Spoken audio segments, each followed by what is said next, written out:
Or is it? Okay, here we go. What's up, comic book fans? Anchorpete here with my good friend, Mr. Dr. Zayas God, Danny Torkel. Always rocking a Frankenstein mug. Or is it Young Frankenstein? I can't see.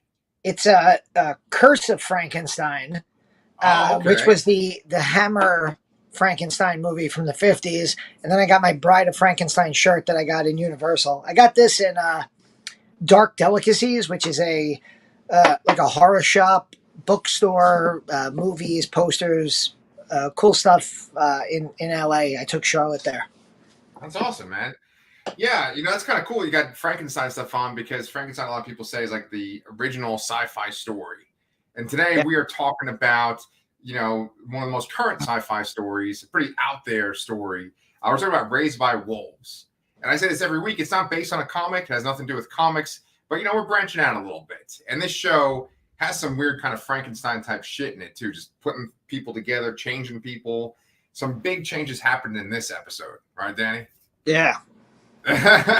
So the way that we have been breaking it down, we appreciate you guys watching too. Been getting comments, more subscribers. If you guys haven't liked and subscribed, please do.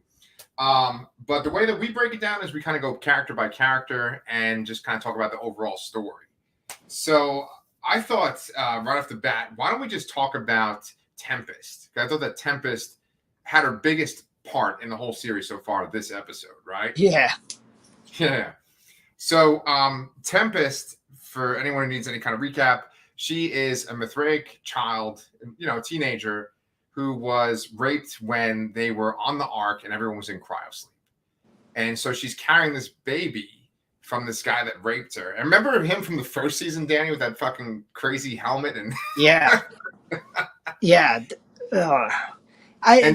He disappeared for like 4 straight episodes and then just like showed up again at the end, having been like baned out, and then that was a really creepy ass character from season 1.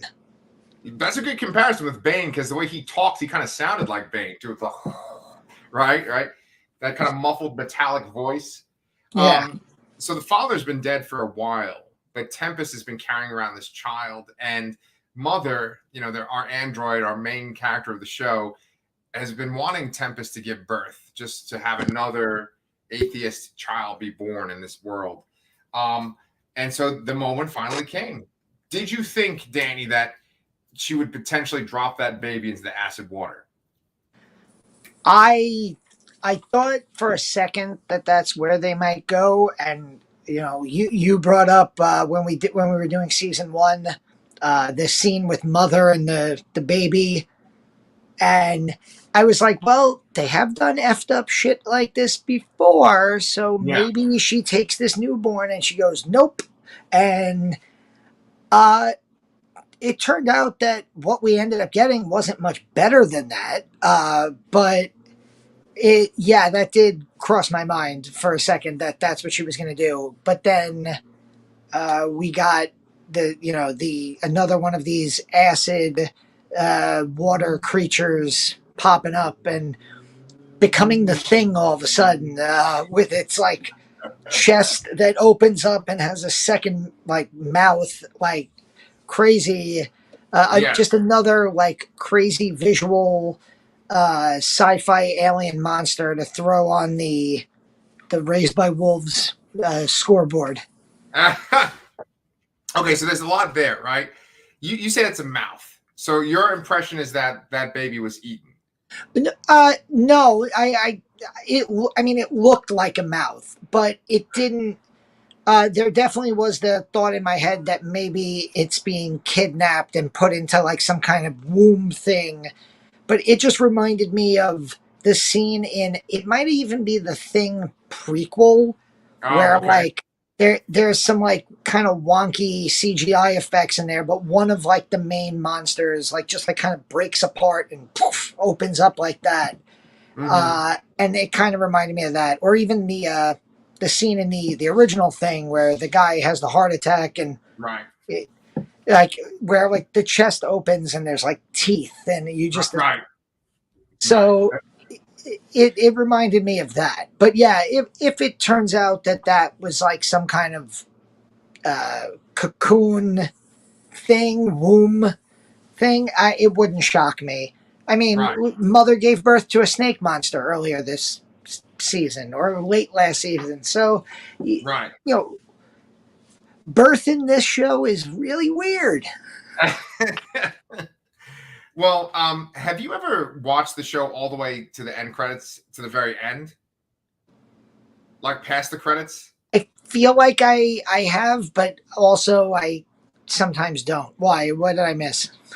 I've never watched, like, once the credits roll, I just kind of turn it off. But this time around, I was watching it, and they had like a little behind the scenes featurette, and they also showed scenes from the next two episodes. There's only two episodes left, right?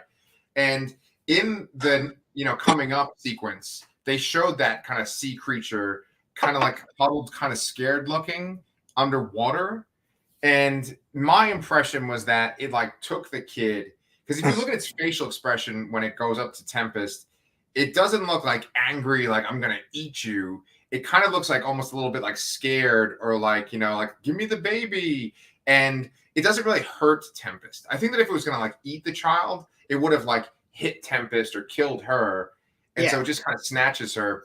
And also, and this is like with father and grandmother, which we're gonna talk about in a couple minutes. But like, did you see in the vision that father was looking at when he was like looking at all the holographic stuff? They showed one of those creatures. Did you see that?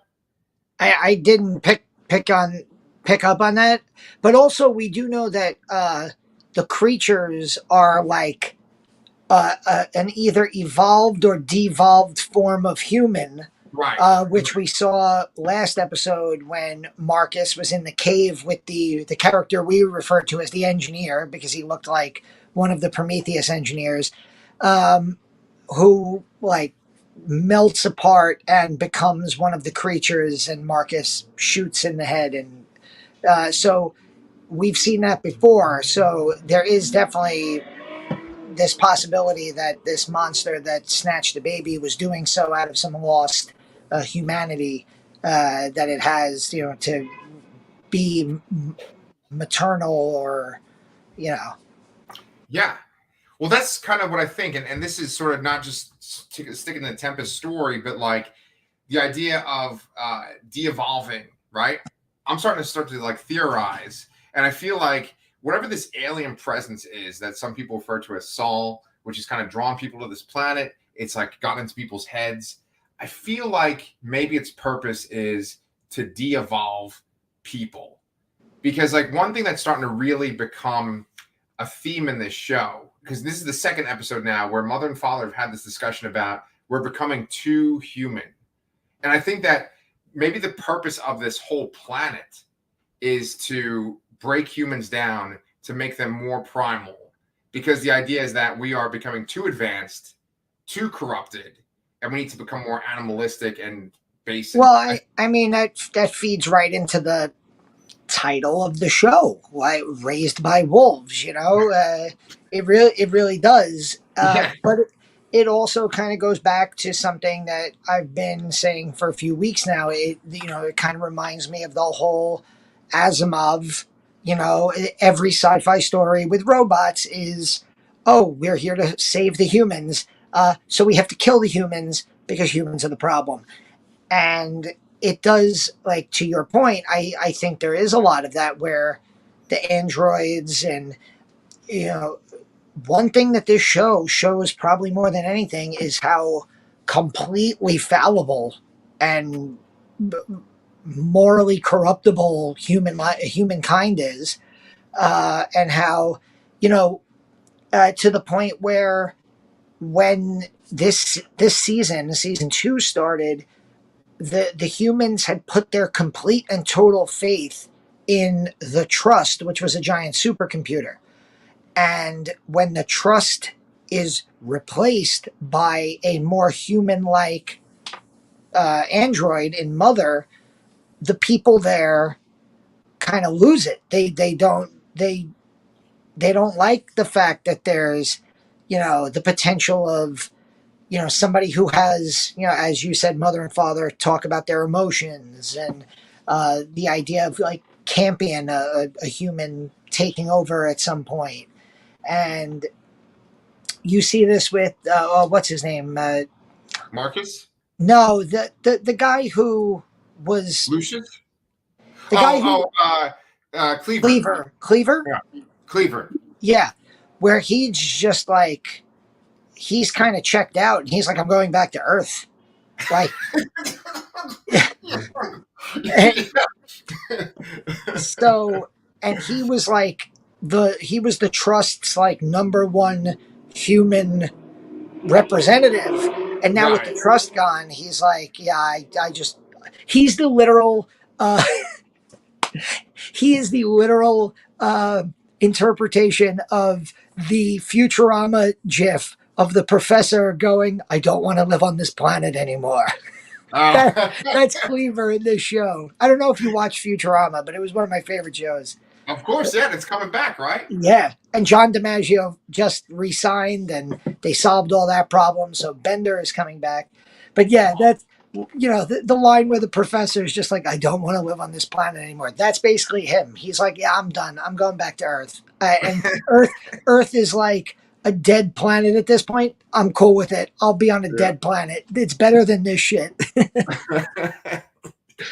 Yeah, man, I don't blame him, man. It's a fucked up world here. Everywhere humanity goes, we just fuck things up, And I mean, the creatures, I do think that we're kind of interpreting them, or the audience is thinking of the creatures on the planet as like evil because they seem feral. But man, did you have a great point by saying that's the title of the show, Raised by Wolves. It's like the idea that like nature does a better job than humanity. And just to kind of like wrap up the point about Tempest, I just wanted to give credit to the actress that plays Tempest, Jordan Logren, I think is how you would say her last name, Logren. I've always liked her on the show, but damn, did she do an incredible job when she was like giving birth. Yeah, she was excellent this episode. She had to bite off her own umbilical cord at one point. Yeah, that was really well done. I thought that like just the way the baby looked when it came out looked really great. It kind of reminded me of that baby android that Mother broke the neck of that you referenced before. But yeah, that was a great sequence. One of two parts where women kind of went through like a big change and had to like go through physical pain. Of course, I'm talking about the very end of the episode. Why don't we just cut to that and then we'll talk about grandmother for the end. But let's talk about Sue, which Sue's one of our favorite characters, right? And she's definitely gone through the biggest transition this season. And I think that one of the things that's really intriguing about this episode was it almost implied that she was like starting to become the person that she had taken over the life of, right? Sue's real name is Mary, and Mary killed the original Sue. Mary Sue, that's funny. But like, it seems like she's becoming the actual real Sue, right? I think that we saw that with Marcus also, and it makes me think that in this world that whatever the technology that is used to, to do a face-off, with lack of a better phrase, actually does sort of mix the DNA or mix part of the memories of the person, because we've seen that with both of these characters where they're flip-flopping every episode where they're both atheists who, and they were very atheist. They stole the bodies of, or the faces of Mithraic, and then each one of them began to, Marcus much more at first, but now Sue have become full Mithraic, and to the point where she's able to open this. I kept jokingly referring to it as the lament configuration, which is the puzzle box from Hellraiser. Right. But she's able to open it by like singing a Mithraic prayer song. Yeah. To Paul, who's sleeping.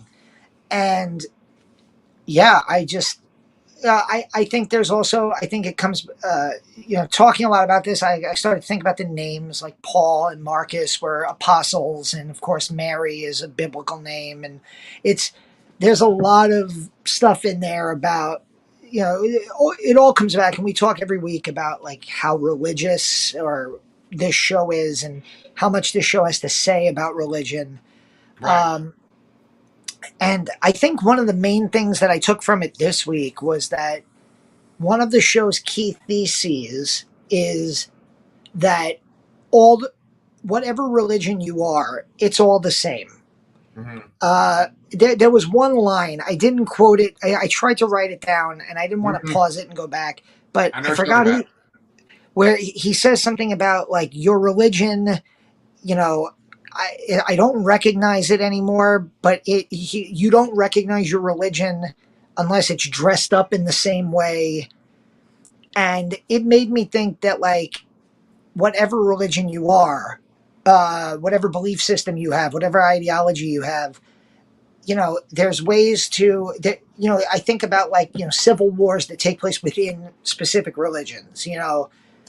Christianity, where Protestants and Catholics kill each other, and Muslims, where you have Sunni and Shia Muslims who are killing each other. And that, of course, goes beyond actual religious wars like the Crusades and things in India and Pakistan with Hindus and Muslims. It Right. At the end of the day, we are literally killing each other because of unprovable beliefs and thoughts. Right. And the show tries to address that. I think that conversation was with Lucius and Lucius. Marcus. It was either Lucius and Marcus or Lucius and Father, right? Yeah, it was Yeah. something like that. And it was really thought provoking about how Mhm. like all these religions uh, are they're different versions of the same story. And you could Google things like the Jesus story and find connections to ancient Egypt, Right. where there's the exact same story just with a different character. And I'm not trying to offend anybody, but it's just No, no. that's one of the key ideas of this show. Where when you're dealing with these competing, and Lucius even calls out Marcus and says, "You're not Mithraic. You're a fake leading a cult of like crazy people." So Right. you have Marcus, who considers himself devoutly Mithraic, Right. who prays to Saul in every episode, is being called out for starting a cult by one of the original devout Mithraic people, and you're just like, Yeah. Yeah. so Yeah. I I remember the exact discussion you're talking about. And here's the thing, right? I've been like so busy this weekend. I watched this episode so I could talk to you about it. I didn't take notes, which I often do. And I remember like them saying something. And there was this one real sharp piece of dialogue. I was like, damn, that's good. Let me go back and watch it. But then the rest of the fucking episode was crazy as per usual. And then I just didn't go back. But I know the exact conversation you're talking about. Like really, really good writing. And that brings up something I wanted to mention too. Aaron Guzikowski wrote this episode and he wrote the Mhm. last episode. I think he pretty much writes on every single episode as the showrunner. But when you look at the people behind the scenes for these episodes, they're almost like little movies because every 2 episodes, which could be like a movie's length, is one director and one writer, and it's the same team. And it's like broken into blocks. There's 8 episodes altogether. So like there's 2 that are what's the guy who did Tales from the Hood? Oh, Ernest Dickerson. Right. So he did like the first 2. Then there's a different director who did the second 2 after that, 3 and 4. And now you have Aaron I noticed the Guzikowski. director of this episode was the same one from last episode. So now the last 2 episodes are going to be by a new director. Different director, right. And it's interesting because it's like it makes you think like, are the episodes kind of closer linked? Each of these like duos of episodes. Yeah. This one, these last 2 episodes, King and this episode, TheTree, absolutely have to do with like physical metamorphosis. That's for sure. You know, you have Paul's physical metamorphosis, which led to Sue's mental metamorphosis last episode. And then in this episode, you have Sue's literal metamorphosis into the tree. When she put the seed in her hand and then it went into her hand, I was like, oh my God, she's going to turn into that fucking tree, isn't she? You know? And just to kind of touch upon your point, because I think you make up a really great point there, that it kind of points out the craziness of humanity, where you could be literally the same religion, but you think in a different way, and so therefore you're enemies. I mean, that is clearly another theme that's very, very like integral to the story itself. And when I was watching the behind the scenes, Aaron Guzikowski was talking, and he was talking about how Sue, he described her as a staunch atheist. So it was like real unnerving for me to see her kind of like walking hand in hand with Marcus and Paul. Like she was like a different person. And you said before that maybe it was like when they did the face off, maybe there was like a little bit of a blending of the two. I'm also almost starting to think that whatever Saul is, whatever that consciousness is, it's like it's created the Mithraic religion on Earth. So it's powerful enough to reach Earth. And then I think that like it literally has programmed people. And I think that like when Sue was originally Mary and then she physically became Sue, I think that like Saul has like morphed her back. I think it's Saul. I don't think it's the face off transition. I think that like Saul has literally made her old self, you know? So do you think that that's the end of seeing Niamh Algar? Like, do you think she's gone since she's a tree, or do you think we're going to see her again? Do you think she's gone because she's a tree? Great sentence. I mean, I guess so for now. Who knows? That's the beauty of this show, you know? Maybe somebody comes and cuts the tree down and she's living inside of it. Like who knows? I'm willing to bet she's probably not going to be in the next episode. No. So yeah, I also like that they were trying to use like science, like a laser, to open the lament configuration, the box, and it nothing, not even like a scratch on it. And it took her singing like a prayer, or a song, like a hymn, lullaby. To get the box to open on its own.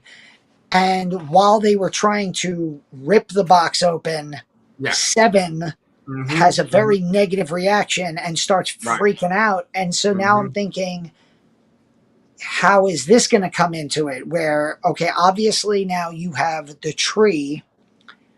And if we're going biblical, the serpent comes along with the tree. Because we saw Marcus. Oh, that was another thing. When Marcus took that fruit down, I swear to God, maybe I am being very literal here, but it looked like when he opened it, I was like, oh my God, that's her heart. Yeah. Because he takes this fruit down and he opens it, and I'm like, this is like My Bloody Valentine. That looks like a fucking heart right there. And then he suddenly starts, Paul's in the background screaming, "Mother, mother," and you get like the look on Marcus's face of like, oh, and he puts his hand on the tree, and that was great. But now you have the tree, and there's a serpent who is connected in some way, because when that box was trying to get open, that's what now was the serpent freaking out because of the possibility of the box opening. Does he view it in a negative way as an antagonist, or was he trying to get out to protect the box? And it is, Seven part of the Mithraic universe? I thought that was interesting. That's a great line of questioning. And the people that have commented, if you guys want to give us your 2 cents too, I always love when like people that watch the show have like comments and thoughts on this stuff, because this is a really complicated thing to unpack, right? Because Seven itself is a weird creation, right? The idea behind Seven is that Mother is a necromancer that was created by the Mithraic, and then she was hacked by pretty much like the leader or like the most forward thinking of the atheists, Campion, right? Campion Sturgis, I believe is his full name. So he makes this special kind of caretaker out of a necromancer. She goes to this planet and is affected by the planet the same way that Marcus is, the same way Sue is. And she has a dream to which she has sex with Campion Sturgis. And it involves a lot of milk being spilled, like blood. And then all of a sudden there's a fucking baby inside of her, a baby serpent. So it's like, what are we dealing with? Because you're asking, why is the serpent reacting so strongly to this box? And it kind of comes down to that biblical thing that you're referencing. Like, is the serpent Satan? And like, I don't know, Saul is God? I don't know. And it's like, are they like what you said before, where they're literally taking our symbology, our symbolism of God is this, and it's like God is the sun, and the devil is the serpent. Are they taking our mythology and making it like real? It's super fun. Or are they just, or is Guzikowski just using symbols that we as human beings know and identify with the most common religions and religious stories, and using those to twist our expectations and subvert our expectations? Right. Because yes, there is this giant serpent, but so far it appears that the serpent is not harmful, not dangerous. It doesn't even eat meat so far that we've seen. The worst thing it did this time was get a little antsy in its cave, and I think it like knocked Campion over, and he got scared, but it didn't attack him. It didn't even, when the door was open, it didn't even go out of the cave. I thought that was like the obvious thing that was going to happen, was the serpent was going to escape again, and it doesn't. So, Yeah. so are is there a tree and a serpent, and are the characters named what they are because that's what we as viewers associate with religious stories? Are we putting our own spin on it? You know, I'm sure there's meaning. I'm just not smart enough to know all of what it is yet, which is why I really do genuinely love this show, because it's so thought provoking. Like, we have these talks once a week, and I feel like this is the closest I've come to like studying philosophy since I took like a random philosophy class in college 20 years ago. Right. And it's just so crazy because there's so much going on at this point. Like when Sue turned into the tree, I was like, has this show jumped the shark?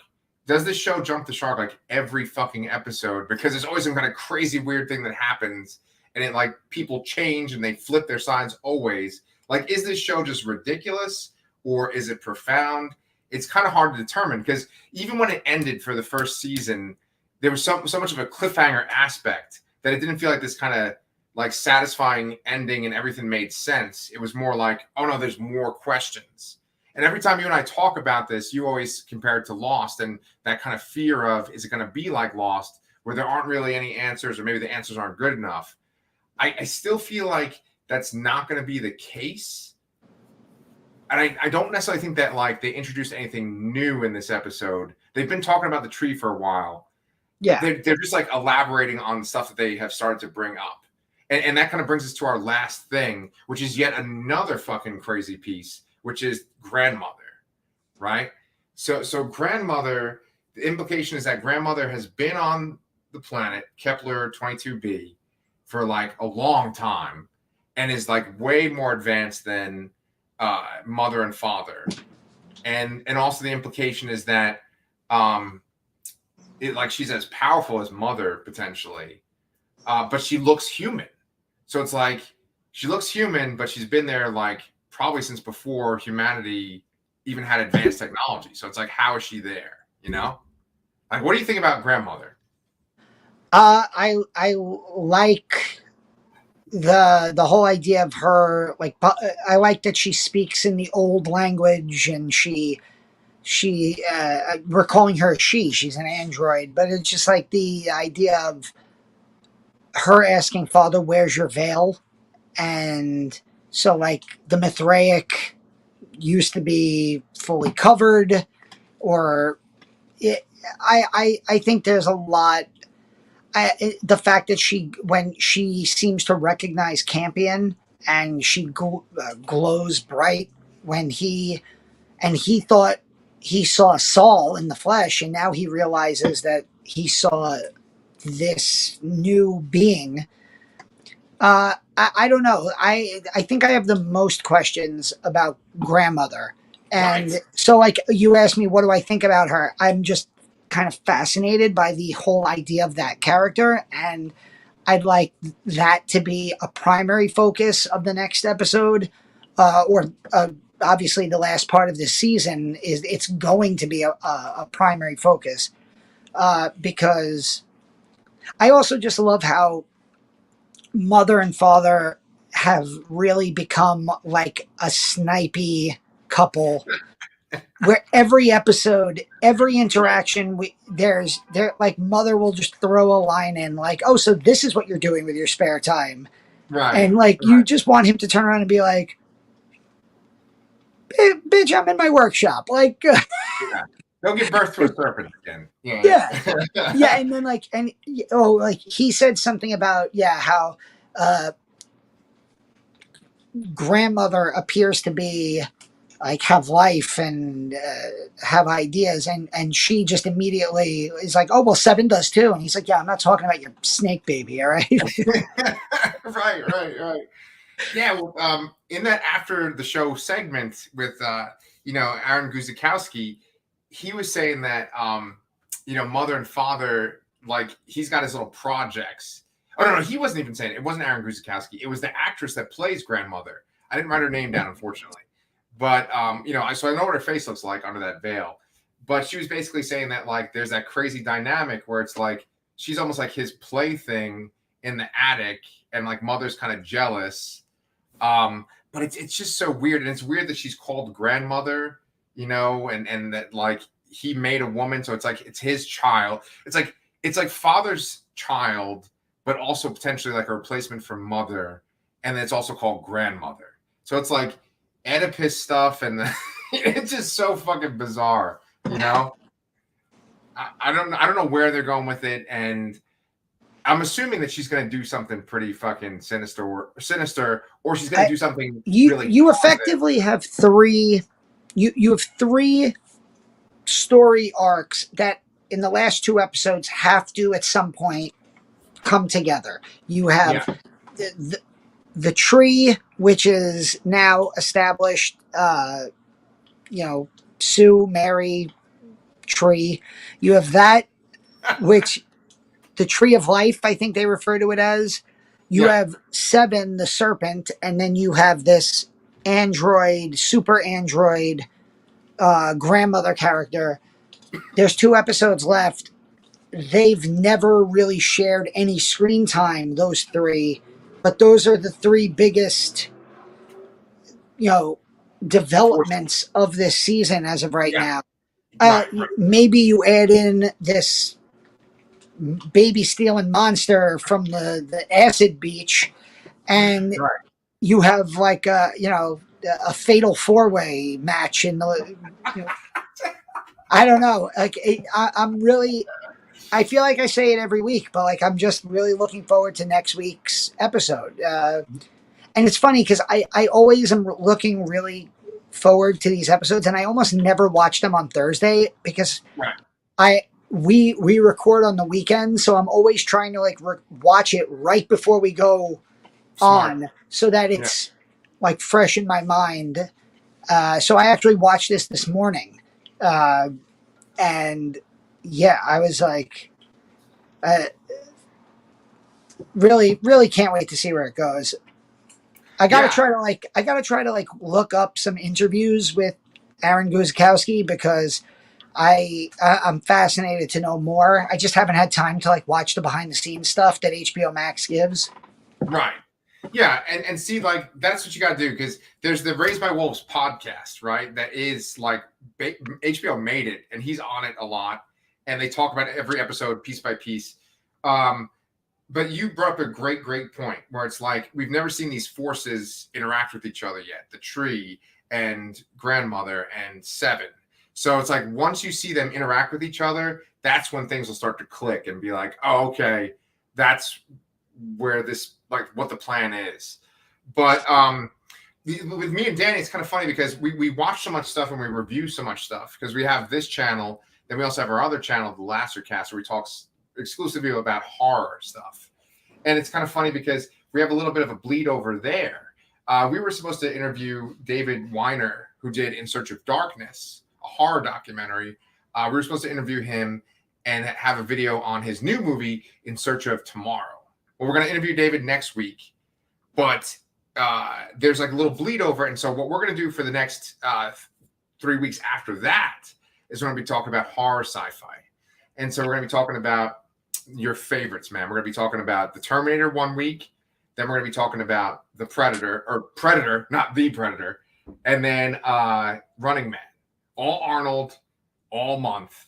And, I think that's something that happens with us, Danny, is that we cover so much content that it's hard to like watch things multiple times because we're always covering so many different things. I just realized watching multiple Arnold Schwarzenegger movies is just going to have me talking in my terrible Arnold accent all the time. No. I'm going to be at work going like, come on, get your notebooks out. Come on. No. Okay. Maybe this might have been a bad idea. Yeah, it'll be. I'll work through it. It'll be fine. Yeah, but I'm really looking forward to revisiting those from the point of view of 80s sci-fi, especially the first two, Terminator and Predator, which definitely cross into horror. And the Running Man is obviously it's a lot more silly and it's a lot more action movie based, but it's definitely sci-fi and it is based on a story by Stephen King. So we could always get away with it that way.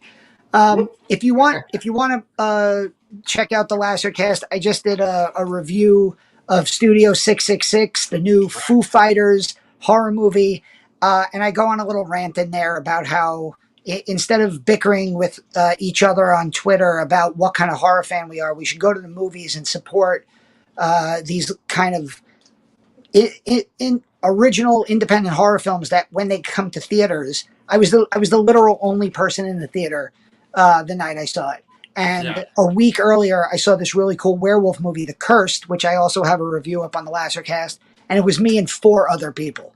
So, the horror community is like ripping each other to shreds over this new terrible Texas Chainsaw movie, and here I am sitting by myself in movie theaters watching original horror movies. Yeah. But see, that opens up a really great point, right? My original channel that kind of spawned all this is the Anchorpete channel. And the idea behind that is I'm going to talk about stuff that you may have heard about, but not enough people are talking about. And that's what Raised by Wolves is too, right? And definitely. That's the cool thing about having each of our channels. Of course, we do talk about the main stuff that everybody talks about, but then we also talk about stuff that not everyone's watching. And I think that like our friend Chris, who used to be on the Lastercast, he brought up this really great point in the form of a Seinfeld meme, which was like, there's all these original horror movies coming out all the time, but they're on streaming.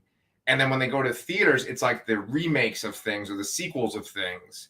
And that doesn't just apply to horror. That absolutely 1,000% applies to sci-fi. I mean, I feel like the only science fiction on the big screen is remakes and sequels. There isn't anything or established IP. Right. Yeah. Like Dune got 10 Oscar nominations. Dune has been in existence for I don't even know when Frank Herbert wrote the books, but the first 60s. Dune movie that when? The 60s. Of the 60s. So Dune has been in existence for 60 years. The first movie came out in I think 84, 85. So the first movie came out when we were like 2 or 3 years old. So Dune is science fiction, but it's based on existing IP. Blade Runner 2049 is based on existing IP. And then you'll get these The Matrix Resurrections, Dear Lord in Heaven. You get a lot of sci-fi that comes out, to your point. And then I think about a movie like Jupiter Ascending, which was not good, but it was a No. completely original idea, and Right. very few people gave it a shot. Right. What was that weird movie about Dane DeHaan going to this like European Valerian. medical? No. Oh, not Valerian, but Valerian's another good example that nobody saw. Pretty good movie. But he was in this other really weird science fiction movie where he's like in this medical facility. It's something wellness, right? Yes, Like it's the pursuit of wellness or something. the Cure for Wellness. A Cure Cure for for Wellness. wellness. Yeah. That was another really interesting movie. I know a lot of people have spoken about The Empty Man. Oh yeah. Yeah. I know Yeah. Chris loved it. Yeah. That's another movie that I didn't love the movie, but it had so many cool ideas and nobody saw it. And it's a completely original idea by this guy who just decided I'm going to make, he got a budget and he made a pretty unique science fiction / horror movie and nobody saw it. And, Right.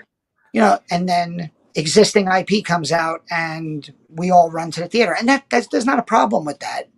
I just think, we could also support other things. Yes, I 1000% agree with you. I think like Paul Schrader, the guy who made Taxi Driver, he wrote it. And I know he's directed a lot of movies too. He had this one comment about how like the 70s, we always look at the 70s as this amazing time period for movies, right? But it's because the audiences were there for those movies, and that like nowadays the audiences aren't there. It's not the filmmakers were better in the 70s. There's amazing filmmakers now. It's just that the audiences have to want to go get certain things. And like I'm going to good. Oh no, I agree to an extent. I also think it I don't even know where we're talking now, but I think it's very hard to compare eras.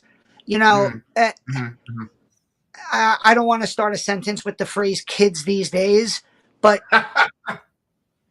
because it's us too. We're the last generation. You and I, we are the last generation.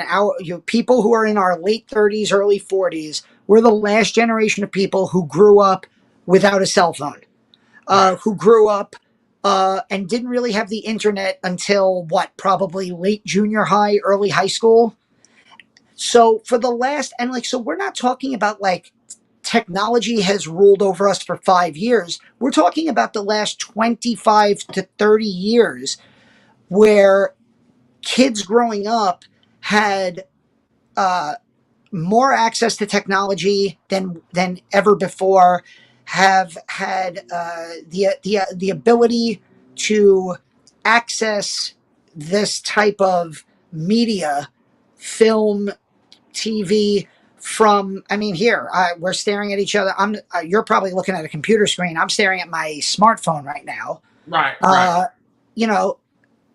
I still have up here somewhere the first DVD I ever bought, thinking I'll never get into these because I have all my VHS tapes.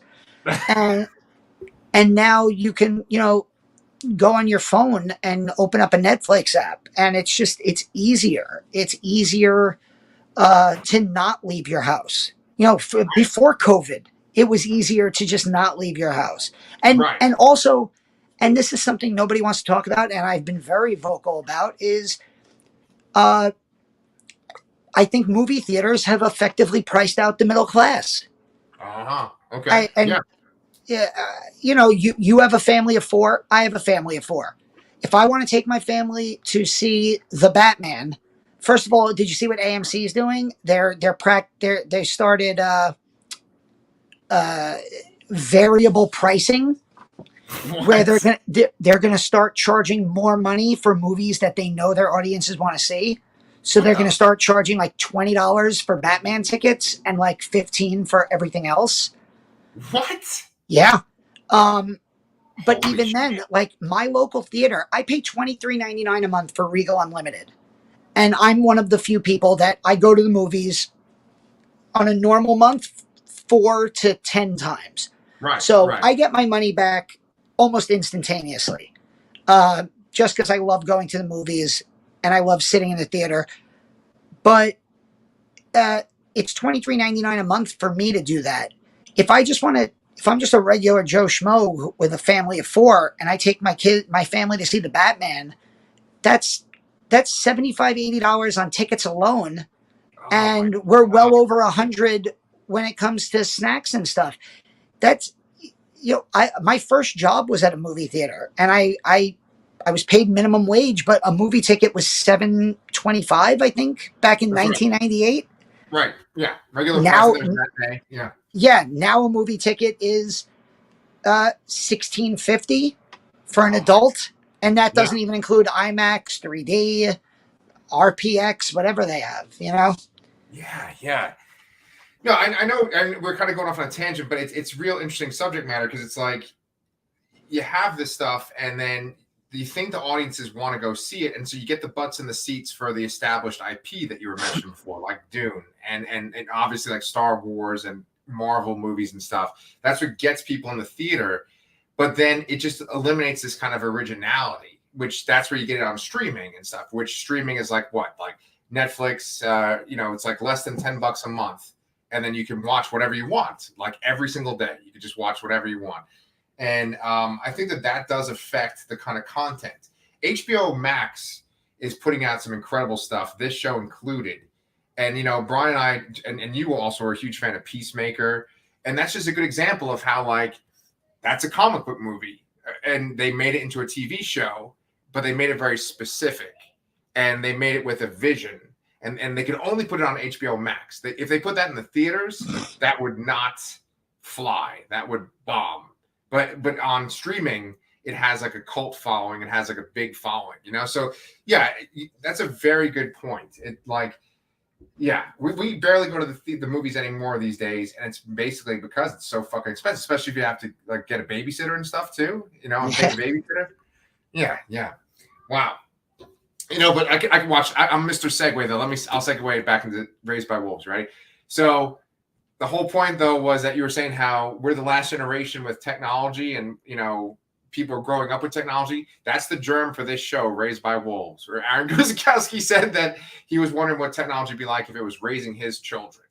And so I mean, to that extent, technology does help us raise our children. I mean, I joke around. I teach a criminal justice class, and I always make the comparison between me at 16 and my mom not letting me go to a Yankee game on a Sunday afternoon, where I would have been on the train like at 11 o'clock in the morning, and I would have come home at like 4 in the afternoon. So I wasn't going to be out in the middle of the night, pitch black, but I was 16. I didn't have a cell phone. It was 1998. And there was no way for my mom to know where I was. Now, like literally right now, our son is in Times Square. He went out with his friends today. And we're totally cool with that because at any moment I can grab my phone, press on the Find My iPhone app, and see where he is. I could ping his cell phone so that he goes, oh shit, I gotta text back my parents. There's a lot of there's a lot of comfort in that as a parent. yeah, And like Charlotte is 11 years old. We live in a building where my mother is in the building, so she knows if she's home alone for a little while, she can text grandma. It does. The way that we went in our rooms to play with our like action figures when we were 11 years old. yeah, Our kids go on TikTok and they dance in front of the phone for 30 seconds at a time. And, yeah, yeah, you know, it sadly, I do think it's helping to prepare them for the world in some way because they're accessing this technology and they're becoming like, I don't know how it is with Pepper and you seem like you're pretty good at technology and editing things. I don't know anything about that. Charlotte is like well ahead of Yes. me now, Right. technology wise. Brandon, my son, is way miles ahead of me, technology wise.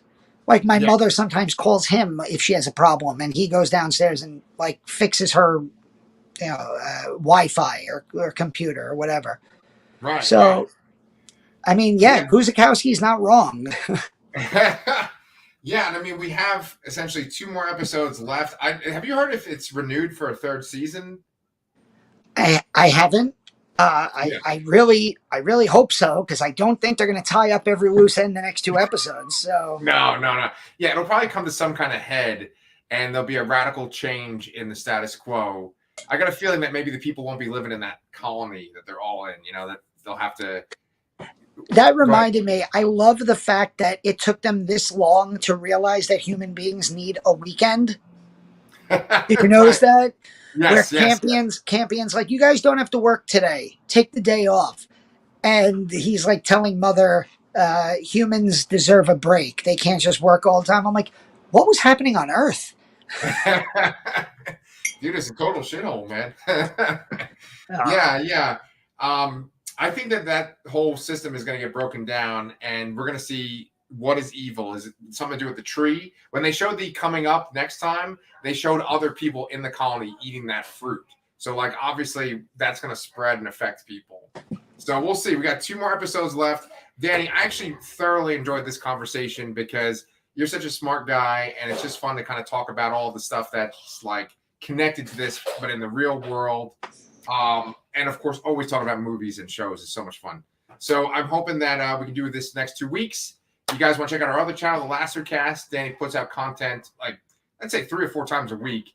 And we have our interview with David Weiner coming up, where we're going to talk about In Search of Tomorrow, back when things were good in the 80s, and they have 80 sci-fi movies. So we will see you guys next weekend.